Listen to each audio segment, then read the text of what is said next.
I was concerned a little bit. I feel so short. Yeah, it's okay. So you have like the 12 people. Okay. Well, other than you.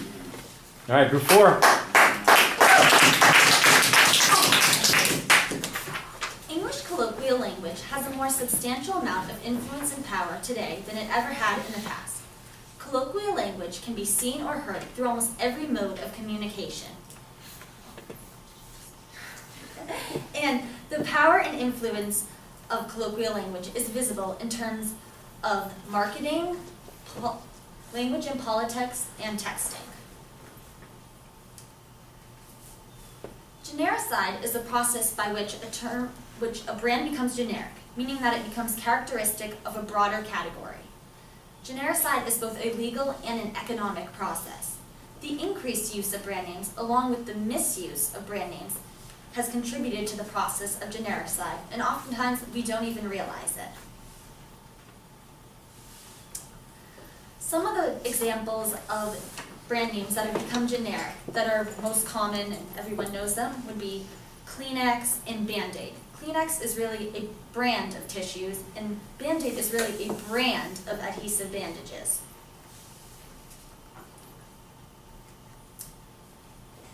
Genericide is directly related to the popularity of a term. Candy Hinton stated in the American Journalism Review that genericide takes place when a single brand of a product overshadows others in the market or becomes the first company to offer a certain product. And one example would be Rollerblade. Rollerblade was the first major brand of inline skates, and it's become so common that people don't even say, I went inline skating. They just say, I went rollerblading. Consumers and their use of colloquial language have caused brand names to become generic through both word of mouth and written word. The common, everyday use of colloquial language is what causes these brand names to change in value. Journalists are famous for using brand names incorrectly. Some companies have become very fed up with this incorrect use of brand names, and Megan Garber wrote in The Atlantic magazine that these companies are putting messages in trade publications directed toward journalists, prompting them to remember the R for registered trademark when writing about their products. But journalists are not the only ones to blame. Anyone using a brand name or trademark incorrectly is contributing to the growing change.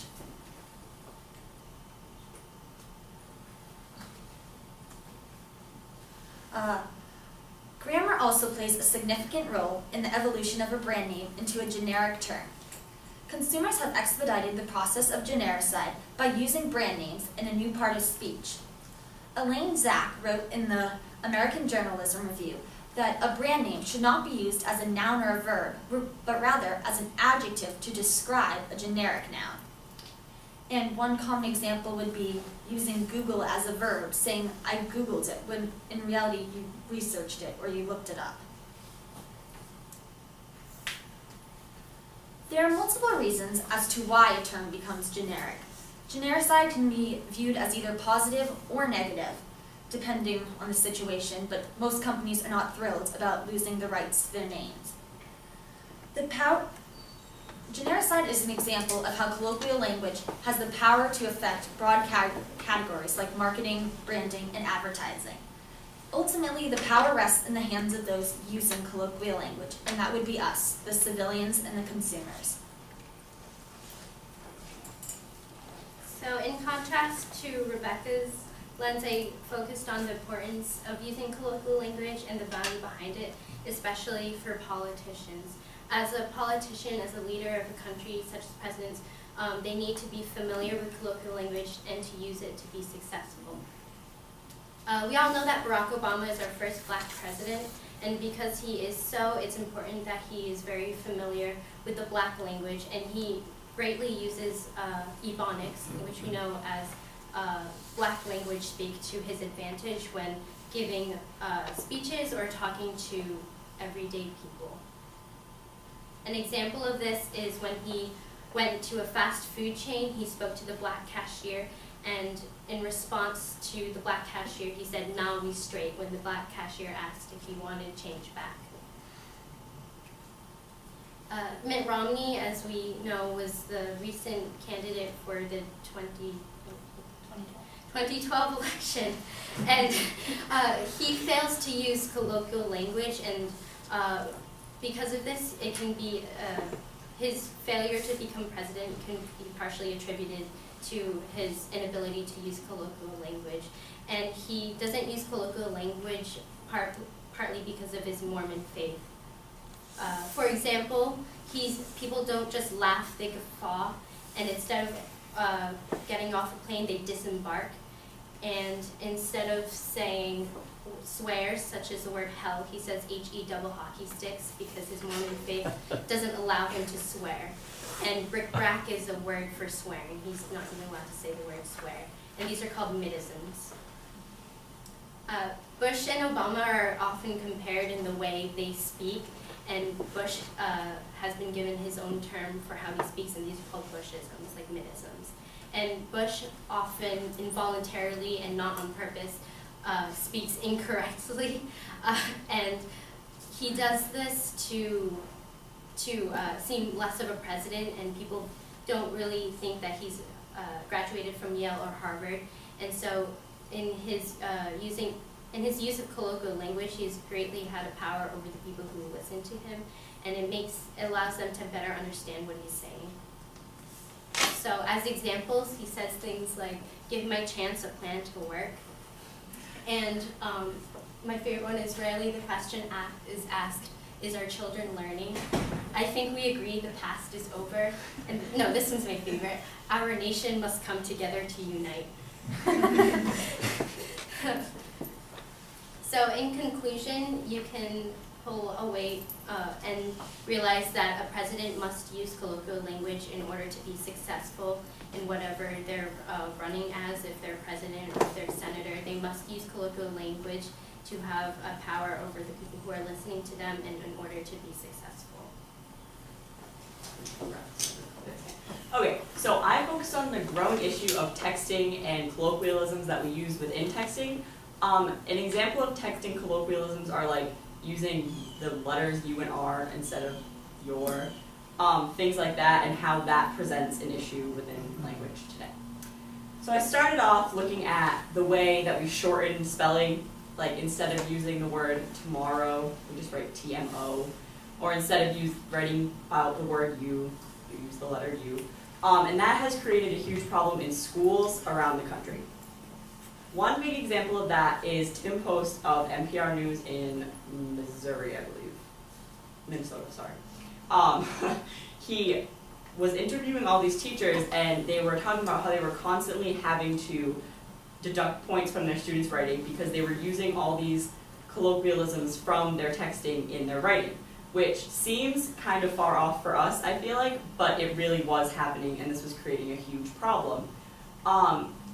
It was also creating a problem in their writing style with things like your grammar, because using things like you are for your, there's a lack of separation between the different forms of it. So instead, like when you just use you are, you don't know if you're using Y-O-U''re or Y-O-U-R, which creates a problem in the everyday use of grammar. Even though teachers were saying, oh, we constantly have to threaten kids to deduct their points, there were some teachers that said, you know, really we understand where they're coming from. They're using this every day. It's being enforced in their everyday lives. How are we supposed to enforce that to be stopped? And linguists such as John McWhorter and Ann Curzan talked about on TED how this was actually a phenomenon and how it was a beautiful thing that kids were able to use this language that they were using every single day and incorporate it, and how the creation of this new language was actually a phenomenon. Kate Baggett, who writes for the MIT Technology Review, said, yes, it is a phenomenon. However, teenagers lack the ability to split their worlds of language. They lack the ability to use their formal language when it's necessary and their informal language when it's also necessary. So that is where the problem is that teenagers are not able to not able to use that barrier of this is when I'm allowed to use formal language and this is when I'm allowed to text my friends and use my colloquialisms, and that is where that power kind of comes into play. The potential effects of the continued use of all these different colloquialisms are that teachers are eventually most likely going to have to accept that maybe their kids will write BC instead of because in their papers. Or maybe they'll end a sentence with the word yeah, or start it with the word like, which isn't necessarily a good thing, but that is how it is evolving and the way it is working.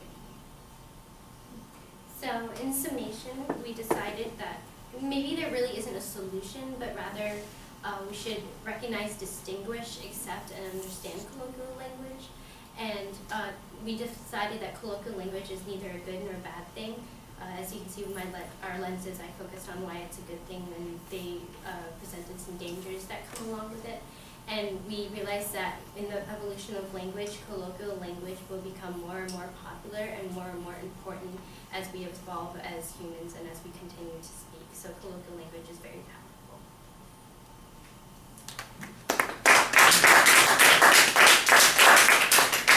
Good timing. Emma,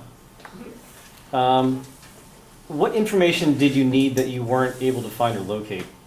It was very difficult to find sources that were valid, really, because so many people have so many different opinions, especially about texting. So many people think it's bad, but they don't really use any evidence to back it up.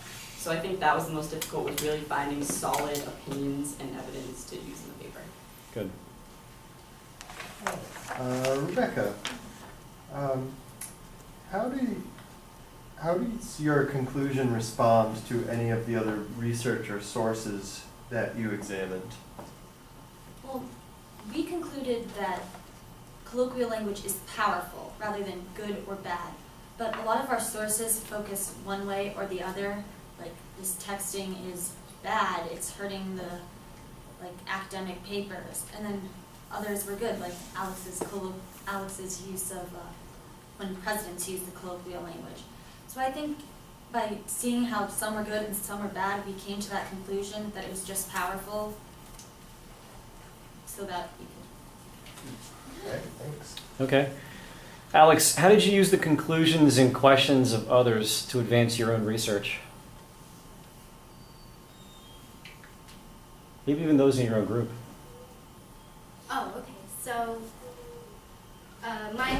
my lens was different than Rebecca's and Emma's, and like I said before, there's focused on the dangers of colloquial language, and so I wanted to focus less on the good or bad. We were talking about, oh, is colloquial language good or bad?